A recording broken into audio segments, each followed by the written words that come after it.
So, hello, welcome to all of you. Those listening on Zoom, welcome. You have the benefit of these slides this evening, as usual. Those on Periscope, I will answer your questions as we go along. Please be patient with me because I've got two screens in front of me. My name is Austin Byrne-Jones, and I'm the keynote speaker at The Body Curious. I try and get people informed on different aspects of health. And in this series of lectures on health, I'm going to be sticking to fat and cholesterol in principle, helping us understand what they are and why they are in fact our best friends, unlike how we are told by the media. And this is not something that is suddenly just come around. This is something that even the Victorians knew about. The research has never really changed, which is sort of a little crazy. You think, well, how can this be? And this is not my opinion. What I'm going to be doing this first of the series of lectures is to try and convince you based on the research and the facts. Okay?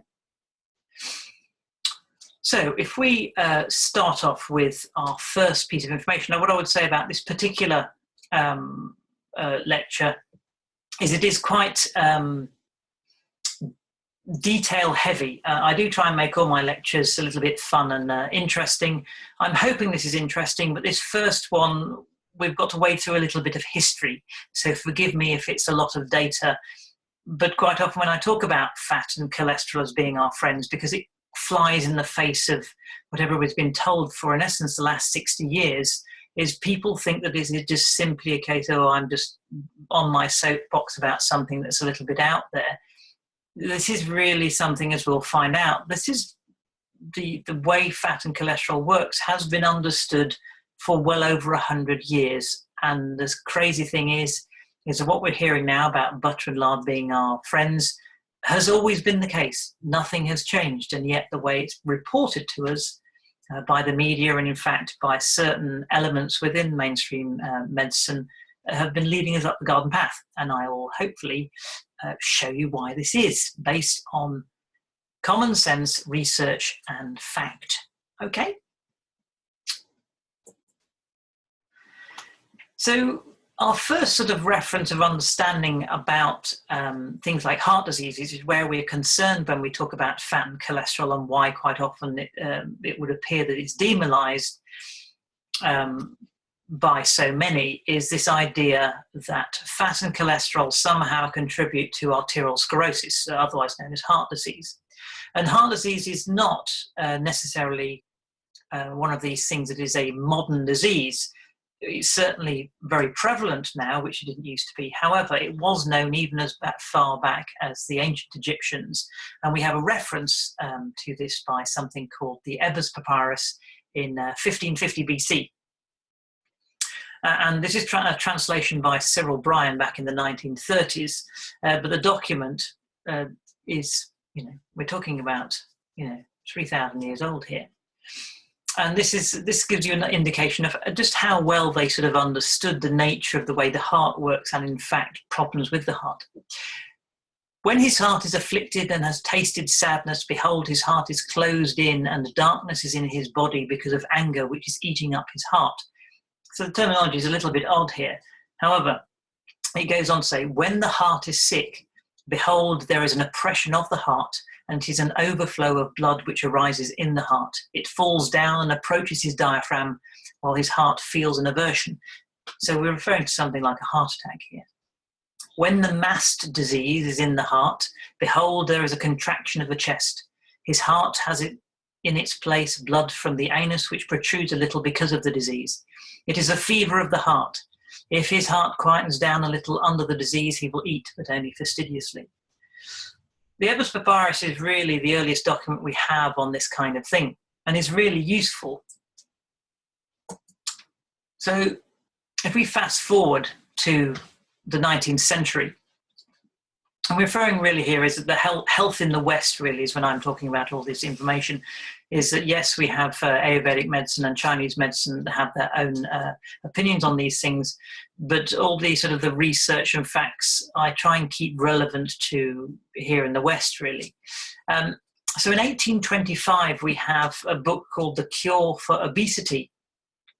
And the cure for obesity, I quote, more or less rigid abstinence from everything that is starchy or floury, i.e. carbohydrates.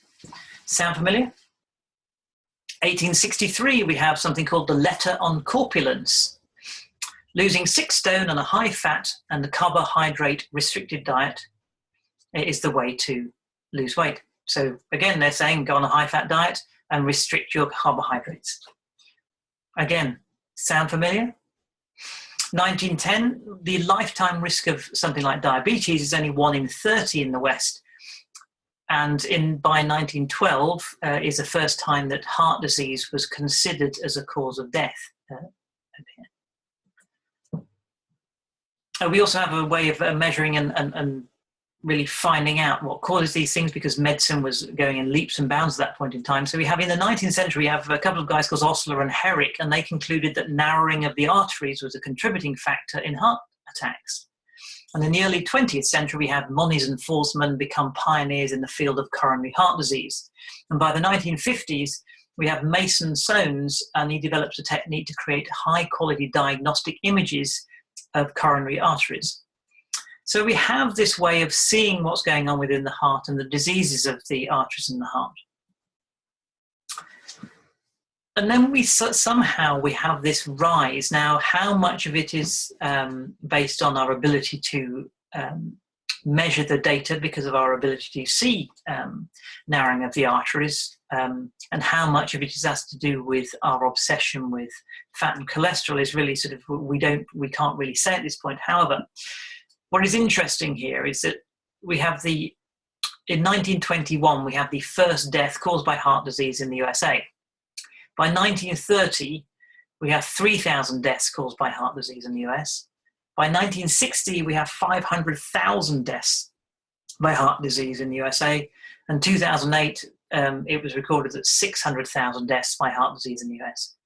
And with the projection of the way that is escalating, it is reckoned by 2030 that 40% of the population of the USA will have heart disease. This, if it's to be believed, is concerning. Okay. So here are the facts about fat and cholesterol.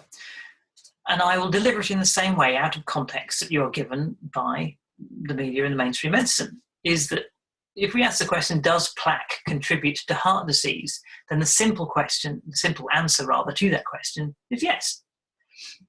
Does plaque have cholesterol in it? Technically, yes, it does. Will a statin lower my cholesterol? Technically, yes. Is too much fat bad for me? Yes, it is. Everything is bad for me in excess. So where did it all start here, this obsession with the idea of cholesterol and saturated fat as being the enemy? How did it come about that we suddenly see that cholesterol is somehow linked to becoming obese and getting heart disease? Well, we can blame it on the Russians to start with. Is that basically pretty much they did a bit of a test on animals. They took a cute rabbit, plugged it full of pure cholesterol, and what they ended up with was a fat rabbit with heart disease. Hence, the juggernaut starts moving. You then have a very famous study called the Seven Nations Study by Ansel Keys in 1963. It was started in 1947, went on until 1962, and the data was then published in 63. And this was 13,000 people from 7 nations in 4 regions, the USA, Japan, North and Southern Europe, and studied over 15 years. So it is a monumental study. It really is. The data itself is brilliant, and we still use that data even today. And at that point, it was probably the largest research study of its kind in the world. And the results that were published was that diets low in fat equals less heart disease. Therefore, they concluded that high cholesterol levels in the blood indicated a higher risk of heart disease. So this is where we have to ask our questions, is that from this point on, we are then fed this information based on the Ansel-Keys study. And we've got a lovely little chart here. For those of you on Zoom, you can go, oh yes, what a lovely chart that is. And this is the data that was cherry-picked by Ansel-Keys halfway through the study in 1953. Hello there, thank you for the hearts. Is that the Ansel-Keys study then points out you've got Japan down at the bottom with percentage of calories intake very low and very low causes of heart disease. And then over at the top, the ones with the highest calories from fat have also, in the States, have the highest deaths of heart disease. And so everybody then, that juggernaut started to get into second gear, and off we go. We then have the back up that, we have something called the Monica study in 1966, confirming that Japan was really healthy with a low serum cholesterol level in the blood and very low numbers of deaths of heart disease, whereas Finland have very high cholesterol in the blood and they have high heart disease. So you would think, well, so why am I talking about fat and cholesterol being your best friends? This confirms everything that we've been told for the last 60 years in the media, isn't it? Well, I'm going to even dig my own hole even further. We have something called the Prudent Diet Study by a chap called Dr. Norman Jolliffe in 1966. And they took two groups. One was called the Prudent Diet, and they ate corn oil, which is a polyunsaturated fat, margarines and fish and chicken and cold cereal between the years of 1957 to 1965. And then they had a match group, and they ate eggs for breakfast and had meat 3 times a day. It's a really heavy, fatty, protein-filled diet. And the results that they published was that the Prudent Diet group have an average serum cholesterol level of 220 compared to 250 in the meat and potatoes group. Okay, so, well, great. So those people that went on a polyunsaturated diet had a lower cholesterol than those with the eggs and meat diet.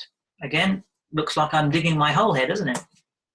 So then what was then developed over that period of time from sort of the 70s onwards was something called the lipid hypothesis, that saturated fat consumption led to high cholesterol levels in the blood, and that equaled heart disease. And that has been remain and still remains so to this day. So how can I dig myself out of this hole with all this bank of evidence against me? Well, let's just take each section by section and see what the issues are. Problem number 1. Rabbits are herbivores. Remember those Russian rabbits? So filling them with cholesterol, given that cholesterol only comes from meat, well, basically animal products and dairy, doesn't make sense that you'd stuff an animal that is used to only having vegetable to something that actually is something that would never encounter into its system. Problem number 2, the 7 Nations study by Ansel-Keys didn't distinguish between natural saturated fats, such as, say, butter and lard, versus, say, fake saturated fats, like, say, margarine and shortenings. Problem number 3, the data within the Ansel-Keys study, the data from Crete, which confirmed Ansel-Keys' idea that low fat intake equals low heart disease. Interestingly, the data from that particular one was taken for the 2 weeks during Lent, when meat eating is actually at a minimum compared to the normal. However, that's sort of just a little tiny minor thing. The data itself from most of the data from the 7 Nations study is actually really good data before interpretation. So we have problem number 4.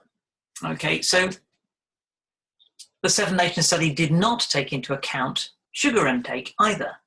So they were looking very specifically in one area, which is sort of it's not terribly balanced, is it? Now, this to me is the big one, number 5. The 7 Nations study was actually the 22 Nations study. And for those of you on Zoom, I do apologise. I've realised I've typed in the word 6 Nations study. It should actually say number 7. So it's the 7 Nations study. It was actually the 22 Nations study.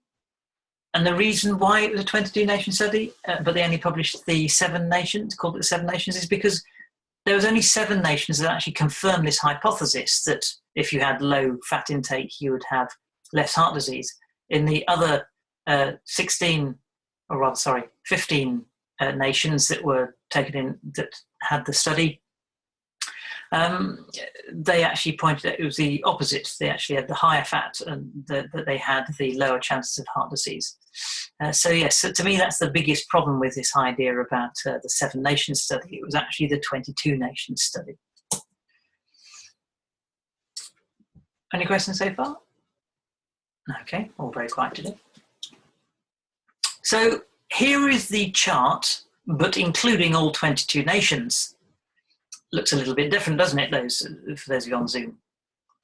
So we actually have quite a broad spectrum of data, some with having high cholesterol in their diet and some with low cholesterol in their diet, and some of them have high heart disease, some of them have low heart disease. And the same with the 1970s Keith data when meta-analysis was looking at the serum cholesterol levels. Yes, we have West Finland with very high cholesterol, and we also have North Karelia with high cholesterol. However, in one case you have very low heart disease, in the other one you have very high heart disease. The same with Dalmatia versus Slovenia. Same again, you have medium cholesterol levels in one, and medium cholesterol levels in the other, but on one of them you have high cases of heart disease, and the other one you have low cases of heart disease. This is the type of stuff that when we're talking about does saturated fat and cholesterol equal heart disease, well, it's simply a marker. It doesn't mean anything at all, really, because you can have high fat diets and high cholesterol diets, and you can have low heart disease. You can also have high fat diets and or rather, should I say, you can have low-fat diets and low-cholesterol diets. You can also have heart disease. So problem number 6, remember that prudent diet I mentioned by Norman Jolliffe? The small print they didn't tell you that he sort of had to, that he showed you, was of the prudent diet group, you know, those ones that are on the polyunsaturated diet, 8 had actually died of heart disease compared to 0 in the meat-eating group.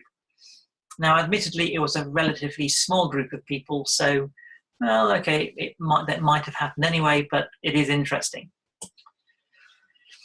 Problems number 7 to 13, and I'll just whittle these down because the thing with the the 22 nation study by Ansel Keys is that it had a lot of press. It was, it had sort of the backing of politics and other things as well. However, there were various other fairly sizable studies being done elsewhere that came up with completely the opposite result. The biggest one is the one from the International Arterial Sclerosis Project, 1968, and they had done 31,000 autopsies from 15 countries, so actually a decent size by any account, and they found that there was no correlation between animal fat intake and degree of arterial sclerosis or serum cholesterol levels. We have something called the DeBakey study, which is 1,700 patients with arterial sclerosis, and they found no relation between levels of serum cholesterol and the degree of hardening of the arteries. The Veterans Clinical Trial, no relation between diet and coronary heart disease. The Minnesota State Hospital Trial, no difference in coronary heart disease events between controls and group on diet that lowered cholesterol by 14%. So even lowering cholesterol in the diet made no difference to whether they had heart disease or not. You then had the Honolulu Heart Program, no significant difference between fat, saturated fat and cholesterol intakes of persons with and without heart disease. And you have the Puerto Rico the Puerto Rico Heart Health Study. And again, same thing, no significant differences between fat, saturated fat and cholesterol intakes of persons with or without heart disease. So, okay, we have lots of studies. What about the experts? Well, there's something called the Framingham Project. And this is a long-term study that's been going on for decades in the town of Framingham, over in the States. And they take data from everyone in the population from all walks of life. And this was their statement by George Mann, MD, who is the Associate Director of the Framingham Project. The diet heart hypothesis has been repeatedly shown to be wrong, and yet, for complicated reasons of pride, profit, and prejudice, the hypothesis continues to be exploited by scientists, fundraising enterprises, food companies, and even governmental agencies. The public is being deceived by the greatest health scam of the century. There you go. I'd love to say stuff like that, but you see, I'm not a doctor, so I give you his words, and this guy knows what he's talking about. He sees the data, he sees the research. Someone else, Michael Gurr, PhD, he's the author of the definitive lipid biochemistry textbooks, fairly hard academic facts here. He says, whatever causes coronary heart disease, it is not primarily a high intake of saturated fatty acids. Again, we come back to another the Framingham study, because again, it goes on for decades. So the one in 1992, Dr. William Castelli, he says, the more saturated fat one ate, the more cholesterol one ate, and the more calories one ate, the lower the person's serum cholesterol. This flies in the face of what you think, isn't it? We found that the people who ate the most cholesterol and ate the most saturated fat and ate the most calories actually weighed the least and were the most active. So can we take a look at this, the flying in the face of the evidence? If we take a look at, say, three groups of traditional peoples, one being the Maasai, one being the Pima Indians, and one being the Yupik Indians over in Alaska, as in the Eskimos. So they come from three totally different regions. And the first we can say, okay, let's take the Eskimos. High-fat diets. So the Eskimos have the highest saturated fat consumption in the world. Technically, they 70% obesity. And yet they have 0 heart disease and 3% diabetes. Okay? So, and for those of you just coming on to Periscope, we are broadcasting this on Zoom as well as Periscope. So welcome. So if we take the Eskimos, so even though we technically classify them as obese in the West, this is a problem, is because, to quite honest, they're seriously fit people. Their life may be very hard, but because it's so cold, then they have an extra layer of fat to basically keep them insulated. It makes sense, doesn't it? They have very low cases of diabetes and practically nil, 0.5% heart disease as a traditional culture. So if we zip over to the other side of the world, we have to say the Maasai. Now they have the highest cholesterol consumption in the world. They have 0.1% obesity and high blood pressure, 0.1% diabetes, and 0.1% heart disease. And yet it's not as if their life is not stressful, because some people say that, oh, stress must lead to heart disease. And yet we take those two, so we have a high cholesterol diet on one side, we have the high fat diet on the other side. In the case of the Eskimos, they have none of their 5 a day, and they consume mainly sort of seal and whale blubber. In the case of the Maasai, they consume goat meat, blood, and milk as their main source of diet. They have very few vegetables, and they have fruit only in season.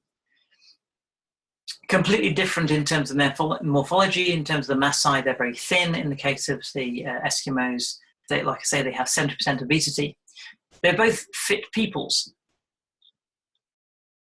And yet, if we say go over to a different group of people, the Pima Indians. Now, what is interesting about this particular group, because we can actually compare what happened prior to the West encountering them, is that it was said that the Pima Indians in traditional culture, they were hunter-gatherers, and they were relatively slender peoples. Once they started to encounter the fur traders, they were introduced to grains and cereal. And so actually now, and actually since, in fact, the 1920s, from what I can gather, is that their main source of diet is actually grain and cereal. And what's interesting here is the first pictures we have of them from about the 1920s, they're all chronically obese. And actually what is strange is when we look at them now, obesity is endemic within the tradition. They all have high blood pressure, 50% diabetes, and 12% heart disease. So this idea that saturated fat and cholesterol gives us heart disease flies in the face of traditional cultures that in the one case has high cholesterol, the other case has saturated fat, and they have practically no heart disease. and then you take the grain and cereal diets of the Pima Indians, and they are chronically obese. Half of them have diabetes, and they have a 12% rate of heart disease. Okay, so what is also interesting about this last little bit, and we're sort of, this is actually, I thank you for all remaining beautifully silent here while I get through this rather sort of history-heavy section of our first series. In 1938, you had something by the Food and Drug Administration in the States, and it was called the Federal Food, Drug and Cosmetic Act. And it says, there are certain traditional foods that everyone knows, such as bread, milk, and cheese, and that when consumers buy these foods, they should get the foods that they are expecting. If a food resembles a standardized food but does not comply with that standard, that food must be labeled as an imitation. So it was a good idea, as they could see all these new technologies with regards to creating food, but actually what was going on now is that they were making sure that if it wasn't the proper stuff, it had to be labelled as such. However, unfortunately, in 1973, it was called the Imitation policy, and basically they reversed all that by basically allowing the system to change. And here is a quote from that: to provide for advances in food technology and manufacturers relief from the dilemma of either complying with an outdated standard or having to label their new products as limitation, such products are not necessarily inferior to the traditional foods for which they may be substituted. The regulation defined inferiority as any reduction in content of an essential nutrient that is present at a level of 2% or more of the USRDA. So all that effort in 1938, and then pretty much from 1973, you can pretty much produce anything you like and still classify it as food. So what does this got to do in terms of our health? Well, when it comes to, okay, what can we do about it? Does it make any difference whether we've already got heart disease? Well, there was a study done on that too. So this was published in the British Medical Journal, okay, and they took patients who had already had a heart attack, divided into 3 groups, and told to consume either polyunsaturated corn oil, monounsaturated olive oil, or saturated animal fats, okay? What is interesting is that, so we already know these people have already had heart attacks from heart disease, yeah? In group 1 that went on the corn oil, yeah, they all had a 30% lower cholesterol, but only 52% of them were alive after 2 years. The olive oil group, again, they had a lower cholesterol, but 57% of them were alive after 2 years. The ones that consumed the animal fat, they actually all had higher cholesterol levels, and 75% of them were alive after 2 years. So this is already pointing out that not only are saturated fats good for us in terms of from a health point of view, preventing us getting heart disease, but actually if you've already had a heart attack, the medical evidence already shows us that actually animal fats are our friend and they help us repair quicker and keep us alive following a heart attack. So we have something called the 20-year study, and this was published in the Lancet in 2001. Okay, so this is still 15 years ago, and already we know about this. The Lancet, for those of you who don't know, is the medical journal, okay? And they researched compared changes in cholesterol concentrations over 20 years with all-cause mortality, okay? And what they found was this: low cholesterol equals increased risk of death. Okay, this is the Lancet 2001. This is not me speaking, this is the research. And I quote, "Our data accords with previous findings of increased mortality in elderly people with low serum cholesterol and show that long-term persistence of low cholesterol concentration actually increases risk of death. Thus, the earlier the patient starts to have lower cholesterol concentrations, the greater the risk of death. Those individuals with a low serum cholesterol maintained over a 20-year period will have the worst outlook for all-cause mortality." Okay, everyone happy with that? So now that I've sort of turned everything on it over its head, and not based on opinion, but based on fact and research dating back from the 1820s all the way up to the present day. The medical research really has never changed. The only thing that has changed has been how the data has been reported to us by basically the mainstream media, and sadly by an awful lot of doctors who presumably must have been picking up this information from elsewhere. The research and the data have never said anything different other than that saturated fat and cholesterol are in fact our best friends. And so the next section of the series will be the fun stuff, and I'll show you what we can now do about this. We've done the history lesson now, and now, okay, so now we know that it's all a bit of a fib that we've been being told. What can we do about that? Why are fat and cholesterol our best friends, and how can we make use of it? So this is Austin Burne-Jones checking out, assuming we haven't got any questions today, or very quiet. So next Monday will be part 2. As you've already found out, we've done this one twice now, and so next week, same time, 7:30 each Monday, we'll do part 2, and then I'll repeat it again the following Monday. And then we'll go like that. So I'll do this lecture each time twice. So this is the second time I've done this presentation, and so we'll have part 2 next Monday at 7:30. So this is Austin Burne-Jones checking out. If you want to know anything further about the lectures we do down here in the UK, just go to thebodycurious.co.uk. So, okay, cheerio, bye, and I'll see you next time. Bye.